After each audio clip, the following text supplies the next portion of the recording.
దోసకాయ పచ్చడి ఎలా చేసుకోవాలో చూసేద్దాం. మిక్సీ జార్లో గ్రైండ్ చేసినా సరే దోసకాయ పచ్చడి రోట్లో దంచినంత టేస్ట్ రావాలంటే ఒక్కసారి ఇలా ట్రై చేసి చూడండి, చాలా టేస్ట్గా ఉంటుంది. ముందుగా 2 మీడియం సైజ్ దోసకాయలని చిన్న చిన్న ముక్కలుగా కట్ చేసుకొని పెట్టుకోవాలి. చిన్న నిమ్మకాయ సైజ్ అంత చింతపండుని 10 నిమిషాల ముందు నానబెట్టుకొని పెట్టుకోవాలి.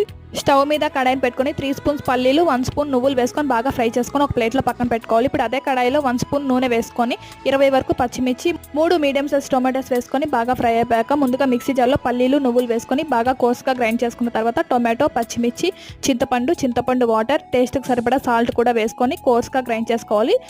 తర్వాత దోసకాయ ముక్కలు కూడా వేసేసి ఒక పల్స్ తిప్పుకోవాలి. ఇప్పుడు స్టవ్ మీద కడాయిని పెట్టుకొని 2 స్పూన్స్ ఆయిల్, కొంచెం తాలింపు గింజలు, జీలకర్ర, ఎండుమిర్చి, కరివేపాకు, వెల్లుల్లి రెబ్బలు కూడా వేసేసి బాగా ఫ్రై అయిపోయాక 1 మీడియం సైజ్ ఆనియన్ని మీడియంగా కట్ చేసుకొని వేసుకోవాలి. ఆనియన్ కూడా బాగా ఫ్రై అయిపోయాక దోసకాయ పచ్చడిని కూడా వేసేసి అలాగే కొన్ని దోసకాయ ముక్కలను కూడా వేసేసి బాగా మిక్స్ చేసేసి స్టవ్ ఆఫ్ చేసేసుకుంటే దోసకాయ పచ్చడి రెడీ అయిపోతుంది.